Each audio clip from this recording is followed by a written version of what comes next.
Welcome to the Heavy Metal Music Manor. I'm Leopold, And I'm Alaric. and we're here to talk to you about our love of all things heavy metal and all the genres and subgenres of heavy metal. And we're going to start off with today's episode, Yngwie Malmsteen. Okay, let's take a seat and get started. Yep. Okay, so I'm going to talk about that love of this electric guitar virtuoso. I've seen him many times, and my first time seeing him was in 1985 with his Marching Out album, as you see in front of us. He was opening up for AC/DC at the Meadowlands in New Jersey, and I can tell you I was blown away by him. I was 14 at the time, it was 1985, and Alaric, you are how old? 9 years old. And tell us about your love of heavy metal. Why do you love this music so much? Well, I just love the intensity of it, and What do you love about Yngwie Malmsteen?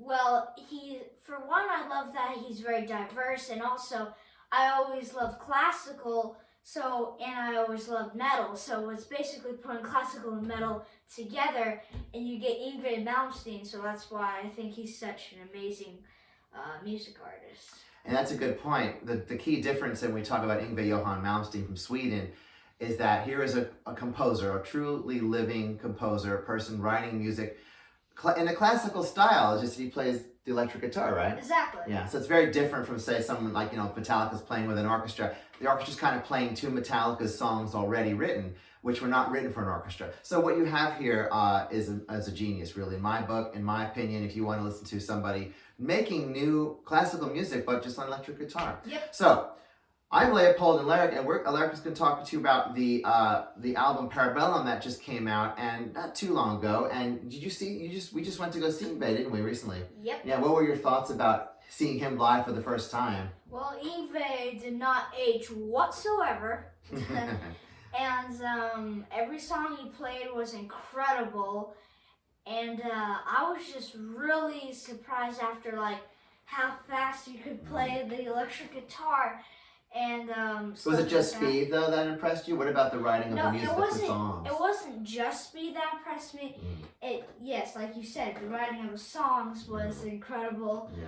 And we talked about the classical influence, of course. It's not really he is love of classical music of Paganini and Vivaldi and Mozart, and certainly the violin is a big influence of him. Right when he mentioned many times in an interview that he's really started off by thinking about how to emulate the violin lines on electric guitar. Yes. And so we love that about Yngwie. But so the first album I was exposed to was Marching Out, as you can see. Now the key difference between, let's say, the first album, Rising Force, and the second album, Marching Out, was that he had Barrymore Barlow on drums, who eventually was on to Jethro Tull fame, which I still love Barry today, listening to his drumming.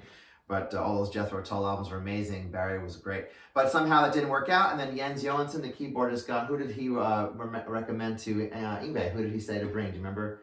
He's now with Tungsten now. Oh, yeah, he's with Tungsten, and they're going to put out a new album soon. Yeah, Anders Johansson, right, the drummer. And his two sons are in the band, aren't yes. they? Tungsten. Would you recommend listening to Anders' new band with his sons? Yeah, I suggest you listen to We Will Rise out of, 3 albums. My favorite's We Will Rise. And I think Bliss has it come out? Bliss is going to come out in June. Yeah, great Swedish band, Tungsten. And Anders was wonderful when he came in on this Marching Out album. You could feel that power coming out of the drum set. And then you had Anders, Jens, Marcel Jacob on bass, and Yngwie, of course, on guitars. And it was just incredible. And Jeff Scott Soto, the great Jeff Scott Soto. So what I liked a lot about this album, I love the first album, but the second album was really seminal for me and really made me a fan, was because of Jeff Scott Soto. Certainly his vocals were so awesome and rich and warm and just brought such a warmth to the album. The first album, he was on a couple of songs.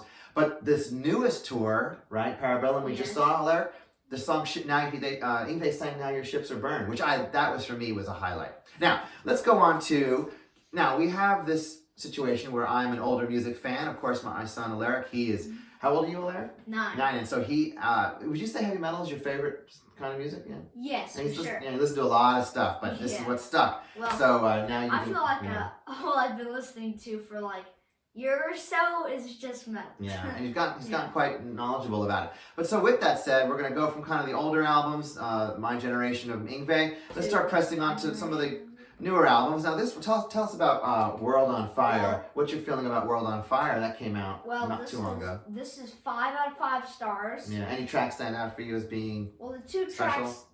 tracks that stand out to me really well is World on Fire and Soldier. There are just such amazing songs, and he even played Soldier at the show at Center Stage that we saw. Mm-hmm. They played Top Down, Foot Down. Did he play that too? Yeah. Yeah, and but this album, compared to say now the newest album, now see, obviously you have a really fantastic, consistent album at World on Fire, but because of obviously the pandemic really took a lot of time out of people's lives. Certainly there was time given because Yngwie said he was very focused. Took a lot of time. Yeah. So Parabellum is now my son's generation of Yngwie. So you have many years. We're talking anywhere from having this attitude that music just goes away or people are less as they get older. You said something, a lyric I like, that Yngwie just doesn't get old. He doesn't age. Yeah. His technique, his style, his composing. But on this particular album, why don't you talk about the composing, the writing on this album is particularly strong. What are your thoughts? Well, my two favorite songs off this album is Wolves at the Door and Relentless Fury. Mm-hmm. And I love Wolves at the Door so much because of the chorus and, of course, his guitar playing is always a highlight in every song. And he played acoustic guitar too during the show. And a lot of classical, and of course, a lot of the songs that were really classically based was a great balance between songs like Wolves at the Door where he sang, right? Yeah. And then songs like, Presto, Vivace, and C sharp minor. Amazing. So, continue. You were saying about Parabellum being a highlight. So, yeah, Parabellum is definitely my favorite album Yngwie ever written. And, where do you see him going in the future? Do you think he's going to continue writing in this style? He's never really going to change. Well, I think Yngwie is, going to keep writing in his neoclassical / metal style. Mm-hmm. And every song off this album is incredible. Yeah. Like World on Fire, incredible every song. I feel the same way about Marching Out, So the idea of us talking to you really is, thinking about, binding that gap between the generations, but a love of metal between a father and son. Yeah. And as you can see, we'll be discussing pretty much the newest metal all the way down to some of the oldest metal. And for me, being my son's generation, Yngwie, it's mine too, really. I still consider it to be mine as well, even though it just came out, recently.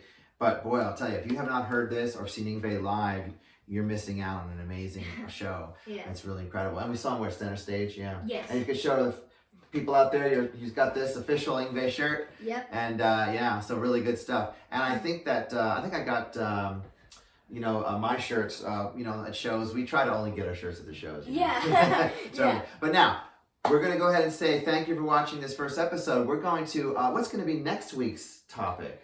Or next time we get on here. Next week's topic is going to be Death Angel, talking about the latest album, Humanicide, and the first album, Ultraviolence. And your homework this week. Yeah, what is your homework? Tell them. You can listen to Parabellum, or you could listen to Marching Out.